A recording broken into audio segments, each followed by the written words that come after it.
Light as a feather, stiff as a board. Light as a feather, stiff as a board. Hey guys, Sade Spence here, and I've got your review for The Craft Legacy. If you're new here and you like what you see, please feel free to subscribe, and if you're returning, thanks for coming back. I really hope you enjoy this. So, The Craft Legacy, it feels more like a reboot than a sequel, and that's because it's a standalone film from Blumhouse. The new movie follows 4 teenage girls as they try to navigate high school with their new powers. Lily, played by Kaylee Spaney, is the new girl and the 4th added to the coven. Now, the coven consists of Levy Simone's Tabby, Zoe Luna as Lourdes, and Gideon Adlin as Frankie. Some other new additions that you'll find is the film, which is directed by Zoe Lister-Jones, adds elements like water, air, fire, and earth, kind of like airbenders. Each girl is associated with one. Now, lovers of the cult classic can look for very subtle nods to the original film, like one-liners like this. We are the weirdos, mister. And a slow-mo walk. But what you won't see are those iconic Catholic schoolgirl outfits that we all loved. Rather, their clothing is strongly associated with their identity as a witch, which goes back to the elements. Now, the girls actually detailed this to me when I did exclusive cast interviews with them. I just love what Avery Pluis, our costume designer, did in this film with the elements. So each witch, each girl in the coven has their own element: air, wind, fire, water. That's me.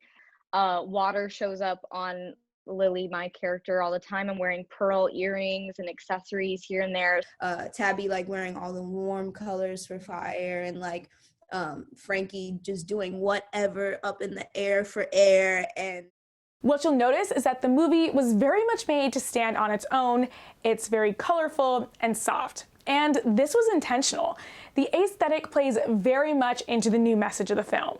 And I noticed, with this film, it's brighter, sparklier even. There's like glitter, and it has this different sort of aesthetic. How do you think that actually plays into the overall message of the film? Because the OG one was pretty dark. The original, the girls all turned on each other, and it was a pretty dark ending. And this one's not about that. It's about women coming together to fight the greater evils out in the world, and the patriarchy, and using our power against that. Maybe we're predicting or programming, the young girls and the young audiences, or the audiences in general, to, embrace love first, and instead of necessarily bashing on each other. The movie is very much about like togetherness and, finding your power, and like as most movies about witches, witchcraft, horror movies are very dark and somber, and it's like a movie for teen girls. Like, it's fun. I think it's trying to say like the weirdos and the witches of today don't have to be just wearing black, and don't have to be like the stigmatized witch that everybody's like they're not that attractive, and like they're wearing black and they have this hat and this broom. I feel like that's not really what reality is. I feel like your modern day witches in 2020 are wearing some Nike Air Force Ones and like some baggy cargos, and is probably just chilling. Now, I think the new message is great. I think it's a beautiful take home for girls to think about standing together and sisterhood, but I still like to see powerful witches duke it out from time to time. The film is also much more diverse than the first. As you'll see, they included a transgender Latina who's played by Zoe Luna. And what I loved about this new film is that the 2 non-white characters, Tabby and Lourdes, do not have storylines that are created solely for the purpose of pushing a racial injustice or trans identity narrative. Rather, the Black and Latin and transgender witches are thriving, and that's just one aspect of who they are. Here's what Levy Simone and Zoe Luna had to say about their characters, Tabby and Lourdes. But I think with this craft, it was more so you kind of got to see the lifestyle of a Black girl without it being like so traumatizing, in the sense that you see every bad thing that she has to deal with regards to like racism and all that other stuff. I feel like that's already inside the world. And I know, like, I like that Tabby was also grounded in herself and didn't let it affect her or become her identity. And I also like the fact that you still got to see in her world without that being her identity. I think it's important that she was portrayed in that light, where it wasn't a whole serious discussion of I'm transgender. Like, you know, it was more so like I'm trans.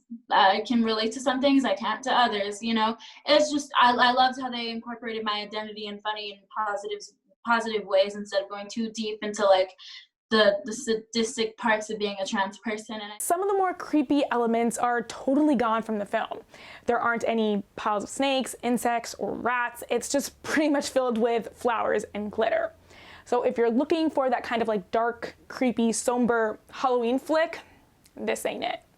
The film takes a much brighter and softer approach to almost every issue and aspect in the film, and I actually find that this is where it falls flat. Lister Jones's desire to kind of uplift women seems like they kind of oversaturated it in this sister-centric, delicate approach to issues. Now, don't get me wrong, I'm all about women coming together and battling the patriarchy together, but it seems almost like an overabundance of flower power. Some of the more intense parts of the movie are really on the surface and kind of delicate. And in this way, it feels as if the film that's trying to uplift and inspire women to band together actually acts as if they can't handle darker aspects of growing up.